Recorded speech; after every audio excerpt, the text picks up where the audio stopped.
Billions of years ago, a river flowed across this scene in Mars Valles. Like on Earth, these riverbeds can get filled up with rocks that are cemented together.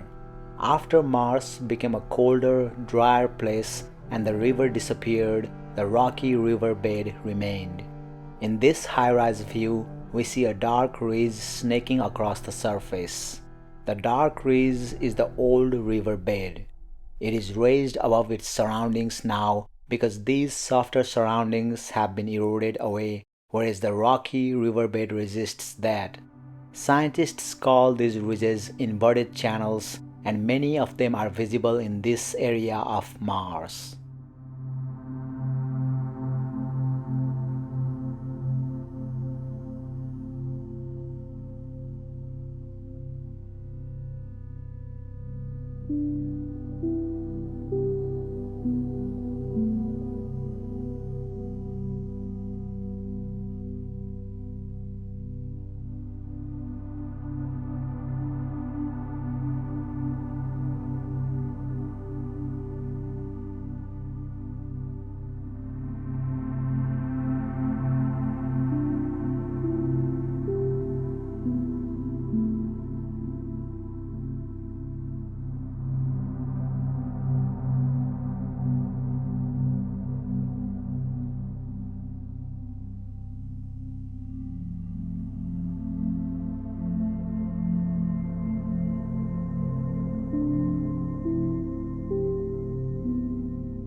Although the Martian landscape shows clear signs that liquid water once flowed on the surface, it is still not clear whether the planet could have sustained life.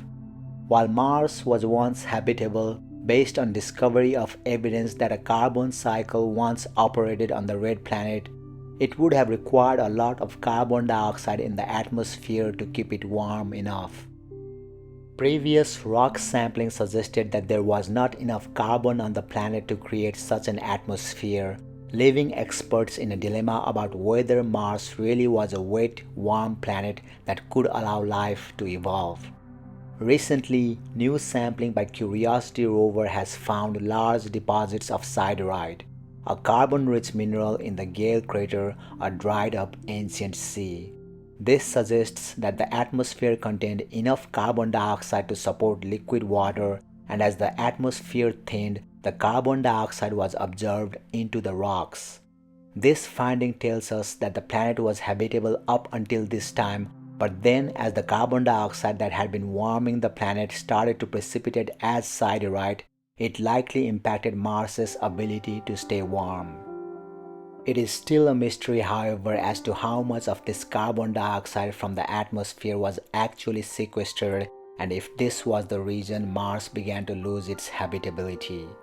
It is thought Mars lost its atmosphere around 4 billion years ago, about the time that life was starting to begin on Earth.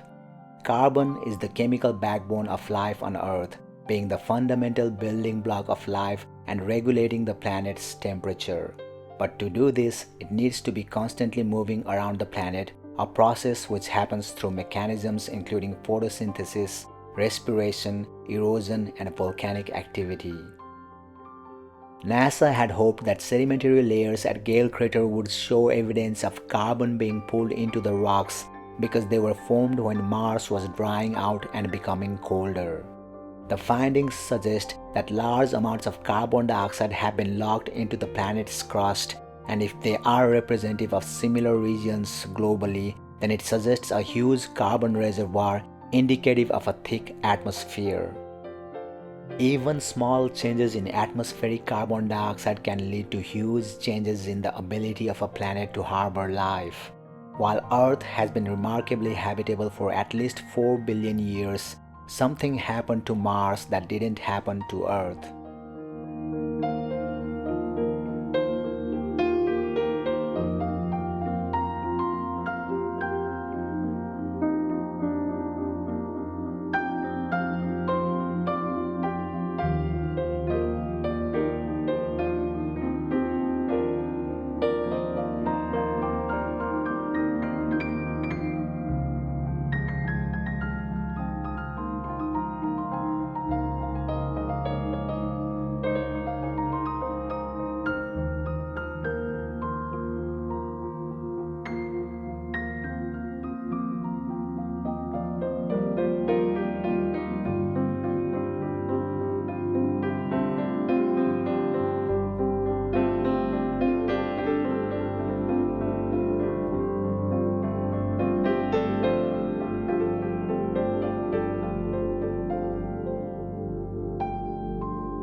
When Perseverance rover paused at a visually distinct geological boundary where light and dark rock outcrops meet, this particular rock stood out against the surrounding light-toned rock-riddled surface due to its dark color, angular shape, and pitted texture. The region which lies within Gale Crater contains several such rocks that may have been transported from elsewhere. Known as floats, these loose rocks likely traveled vast distances billions of years ago when Mars possessed a warmer, wetter environment with rivers, lakes, and potentially even oceans.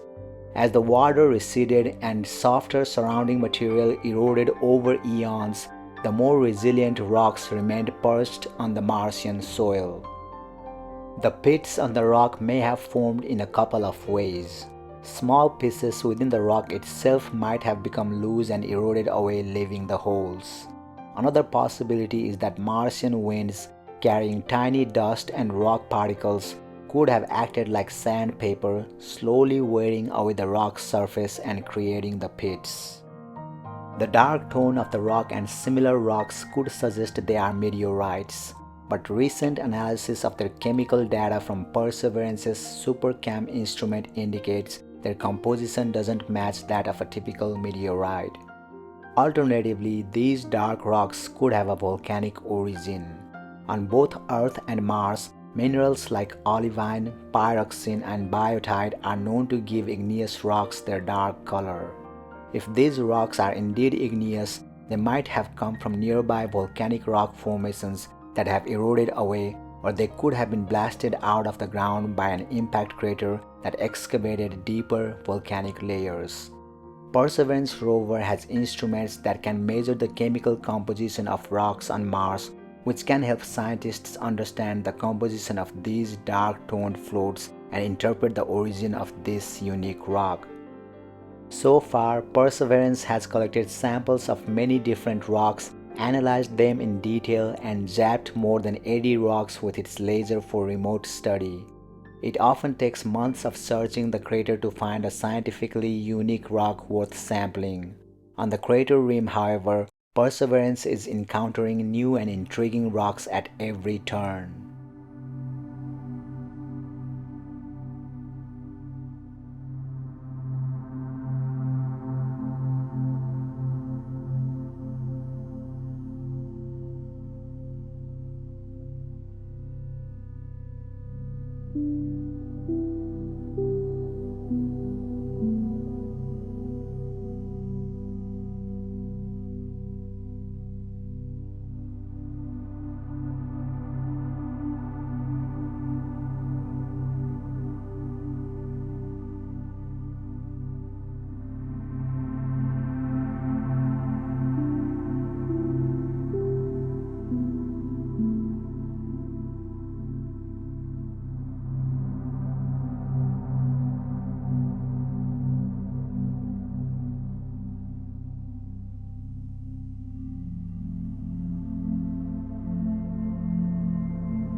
The arc of hills in this view is the rim of an old and infilled impact crater.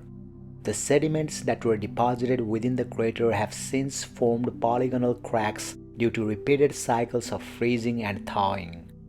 The process of polygon formation is common at these polar latitudes, but polygons are not always as striking as they are here. In this view, the polygons have been highlighted by persistent frosts in the cracks. The crater rim constrains the polygon formation within the crater close to the rim, creating a spoke and ring pattern of cracks. This leads to more rectangular polygons than those near the center of the crater. The polygons close to the center of the crater display a more typical pattern. A closer look shows some of these central polygons, which have smaller polygons within them and smaller polygons within those smaller polygons, which makes for a natural fractal.